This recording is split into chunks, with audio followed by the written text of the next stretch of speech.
El darrer Consell Nacional de la Federació de Municipis de Catalunya va demanar una reforma estructural del sistema de finançament dels ajuntaments. L'objectiu és que els ajuntaments tinguin recursos econòmics per garantir els serveis que ofereixen.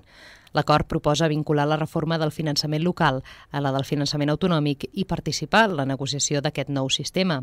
L'entitat municipalista també reclama que els ingressos i despeses públics totals tendeixin a repartir-se en la proporció del 30% per l'Estat, 40% per les autonomies i un altre 30% pels ajuntaments. La resolució es va aprovar durant la celebració de la reunió ordinària del Consell Nacional de la Federació, amb l'assistència d'alcaldes i alcaldesses de tot Catalunya.